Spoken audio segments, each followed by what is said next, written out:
The sound of a jet engine is usually deafening, a mechanical roar that tears the sky apart and shakes the ground beneath your feet with a force that can be felt in your chest bones. But on a humid Tuesday afternoon at Clark Air Base, the most deafening sound wasn't the scream of a turbine or the sonic boom of an afterburner. It was the absolute, suffocating silence that fell over the main debriefing room as 20 of the world's best pilots stared at a single digital screen in total disbelief. They were a mix of men from different worlds, half of them wearing the crisp, gray flight suits of the Japan Air Self-Defense Force, and the other half wearing the worn, olive-drab suits of the Philippine Air Force. And for a full minute, nobody moved, nobody breathed, and nobody blinked. They were looking at a digital replay of a dogfight that had happened just an hour earlier, a clash between a machine worth $100 million and a lightweight jet that critics called a May trainer. The data on the screen showed the impossible. The smaller, slower, cheaper jet had just scored a confirmed kill on the undisputed king of the skies. To understand the weight of this silence, you have to understand the context of the exercise and the history that hung over the runway like the shimmering heat haze of the tropical sun.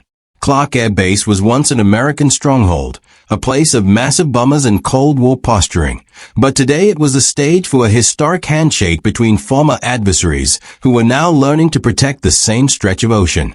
The exercise was designed as a David versus Goliath scenario. But without the biblical ending, everyone expected Goliath to win because Goliath was the F-15 Eagle, a twin-engine monster of air superiority that had never been defeated in aerial combat. On the other side was the FA-50 Golden Eagle, a nimble but significantly underpowered jet flown by the Philippines, a country that had spent decades keeping Vietnam-era planes flying with duct tape, ingenuity, and prayers. The Japanese team had brought their best hardware, gleaming jets with radars that could see a fly from 50 miles away, while the Filipino team brought their grit and their intimate knowledge of the chaotic wind currents that swirl around the archipelago. Two men stood at the center of this collision of cultures. Major Antonio Agila Reyes was a man who looked like he had been carved out of the mahogany trees that lined the base, with a face weathered by thousands of hours of flying in open cockpits and unpressurized cabins. A pilot who had learned to fly by feeling the vibrations of the engine through the seat of his pants. Antonio didn't trust computers because he had seen them fail in the humidity of the jungle. He trusted his eyes and his gut. Standing opposite him in the narrative of this day was Captain Kenji Tanaka, a prodigy of the Japanese Academy who viewed aerial combat as a complex mathematical equation where the variables were speed, altitude, and radar cross-section. Kenji was a man of precision who kept his flight suit perfectly pressed and his helmet visor polished to a mirror shine, believing that discipline and superior technology were the only things that mattered in modern warfare. To Kenji, the Filipino jets were barely a threat. They were mosquitoes buzzing around a hawk, and he fully expected to swat them out of the sky before they even saw him on their radar screens. The mission parameters were simple enough on paper, designed to be a routine training engagement in contested airspace. It was a classic 2 versus 2 scenario where two Japanese F-15s would act as the high-altitude invaders protecting a simulated bomber package, while two Filipino FA-50s would act as the low-altitude defenders trying to intercept the threat.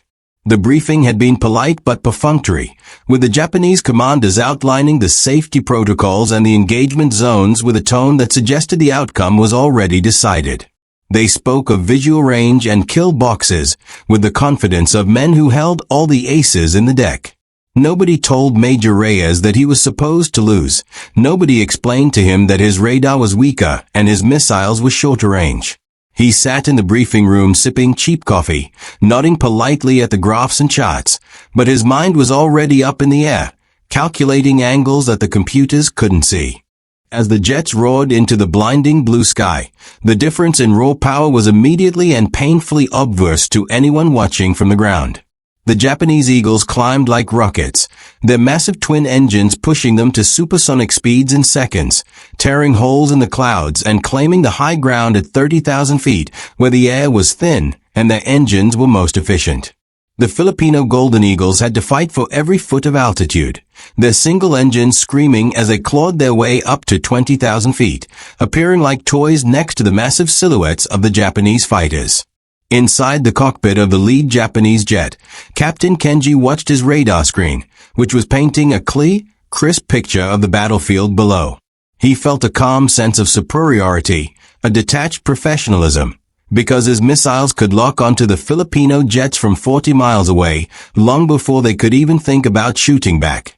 Kenji called out to his wingman to engage the bandit on the left, while he leisurely lined up on the target on the right, planning to end the fight before the Filipinos even knew they were in one.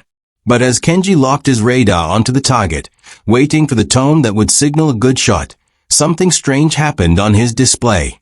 The blip on his screen didn't turn away in a defensive spiral, nor did it try to run for the safety of the base, which is what a terrified pilot in an inferior plane usually does. Instead, the blip accelerated and dove straight down toward the jagged, green peaks of the Zambales mountain range. Kenji frowned behind his oxygen mask because this didn't make tactical sense. Diving into the mountains was dangerous. It burned precious fuel, and it surrendered the high ground, which in air combat is usually a death sentence. He assumed the Filipino pilot was panicking or making a rookie mistake, perhaps disoriented by the sudden appearance of the F-15s. So he pushed his stick forward and dove after him, eager to secure the kill and end the exercise. The F-15 is a massive bird built for speed and power, but it is also heavy, and when you dive a heavy plane, it picks up speed like a falling boulder. Kenji's airspeed indicator climbed past Mach 1, breaking the sound barrier as he plummeted toward the green canopy of the jungle, the G-forces pressing him into his seat. He expected his computer to give him a firing solution, a tone that would tell him the missile was ready, but the Filipino jet was flying erratically, hugging the slopes of the mountains so closely that the radar kept getting confused by the trees and the rocks, unable to distinguish the metal jet from the mineral life. This was the first lesson of the day for the Japanese captain, a lesson in geography and survival. While Kenji had learned to fly in the open, predictable skies over the Pacific Ocean, Major Reyes had learned to fly in the narrow valleys and treacherous canyons of the Philippine archipelago. Reyes was in his element now, flying less than 200 feet above the treetops, banking hard around limestone cliffs that jutted out like knives. He wasn't looking at a radar screen. He was looking out of his canopy, feeling the G-forces pull at his body, using the mountain itself as a shield. He knew he couldn't outrun the Japanese jet in a straight line, and he definitely couldn't outgun it at long range, so he had to outthink it. He was leading the superior fighter into a trap, a notoriously tight section of the valley he called the Devil's Throat, where the air was turbulent and the walls were tight. Kenji followed him into the canyon, his warning system screaming at him to pull up, flashing red lights on his dashboard warning of terrain collision. But his pride, the samurai spirit that demanded victory, wouldn't let him let the mosquito escape. The sheer speed of the Japanese jet became a liability in the tight space. Kenji had to fight the controls to keep from smashing into the walls, his turn radius too wide for the narrow bends. Reyes, in his nimble, lightweight jet, danced through the air like a leaf in the wind, bleeding off speed to make tighter turns. The distance between them closed rapidly. Kenji finally got a visual on the small gray jet ahead of him, and he lined up his heads-up display, ready to squeeze the trigger for a simulated cannon kill. He was right behind him in the saddle, the perfect position for a kill. It was over. Or so he thought. Suddenly, without any warning, the Filipino jet did the impossible. Reyes cut his throttle to absolute zero and popped his air brakes fully open, massive panels on the back of the fuselage that caught the wind like a parachute. In a normal situation, this is a suicide move because a plane without speed is a brick that falls out of the sky. But Reyes combined the braking with a violent pull on the stick, pitching the nose of his aircraft straight up into the vertical. The FA-50 literally stopped in mid-air, performing a maneuver known as the Cobra, looking like a snake striking before freezing in place.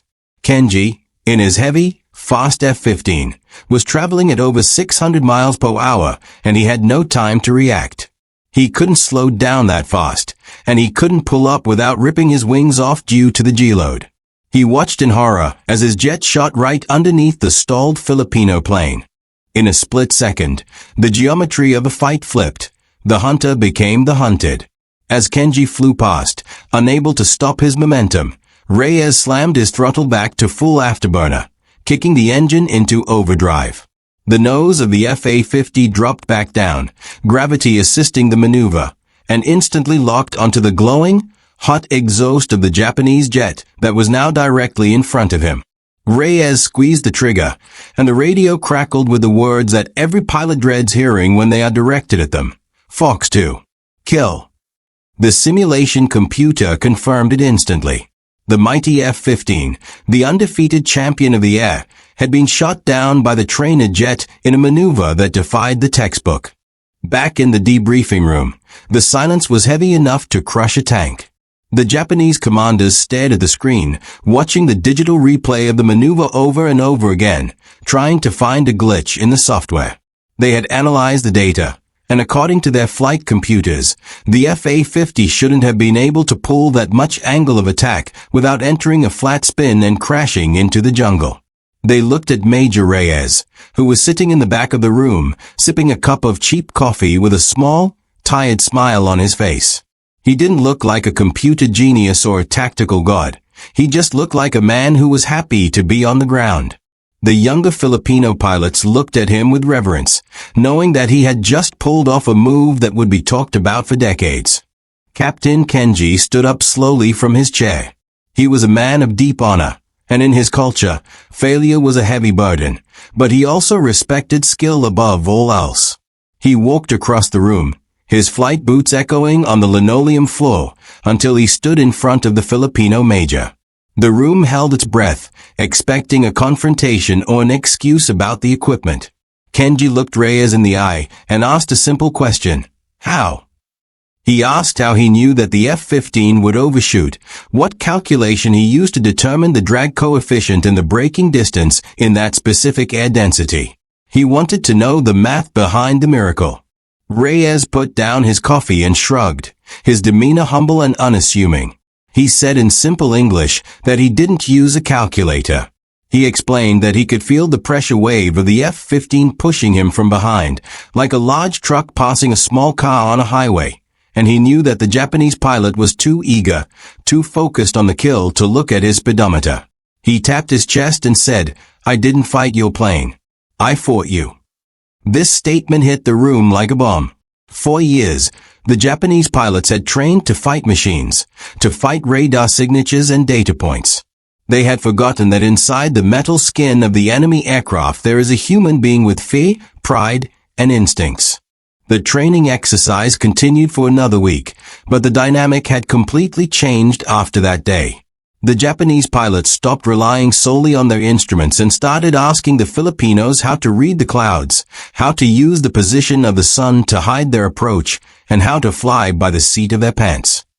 They realized that while they had the best technology in the world, they had lost touch with the raw, visceral art of flying.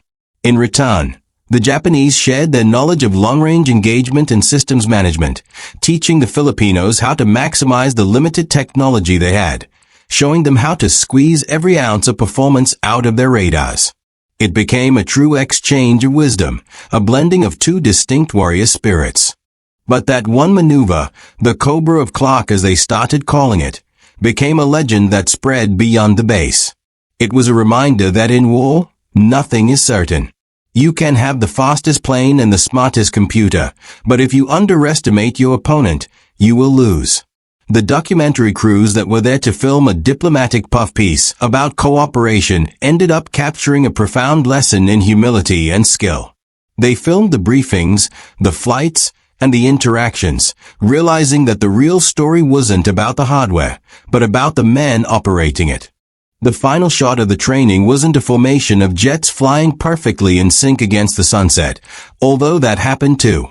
The defining image that captured the heart of the documentary was of Captain Kenji and Major Reyes sitting on the wing of the FA-50 after a long flight, sharing a meal of adobo and rice from a plastic container. They were laughing, using their hands to mimic dogfighting maneuvers, the barriers of language and rank dissolved by mutual respect. They were no longer just allies on paper. They were brothers in the sky, bonded by the shared realization that the air is unforgiving and it doesn't care how much your plane costs or what flag is painted on the tail. The maneuver that silenced the room had given birth to a loud and clear message that echoed across the Pacific. It was a message that said the partnership between Japan and the Philippines wasn't just a political convenience. It was a formidable force. Because now they had the best of both worlds. They had the samurai precision of the Japanese and the unpredictable, resilient fighting spirit of the Filipinos. And God help anyone who tried to challenge them. The silence in the debriefing room was eventually broken by applause, not polite diplomatic clapping, but genuine, raucous cheering for men who knew they had just witnessed greatness. And as the sun set over Mount Pinatubo, casting long purple shadows over the airfield, the two pilots walked away from the flight line together, leaving the machines cooling on the tarmac. They walked into the twilight knowing that the true weapon wasn't the metal sitting on the runway, but the spirit of the men who dared to fly them. The world had watched expecting a simple training exercise, a display of dominance, but they got a masterclass in the human element of warfare, proving once and for all that you can measure thrust and lift, you can calculate drag and velocity, but you can never, ever measure the size of a pilot's heart.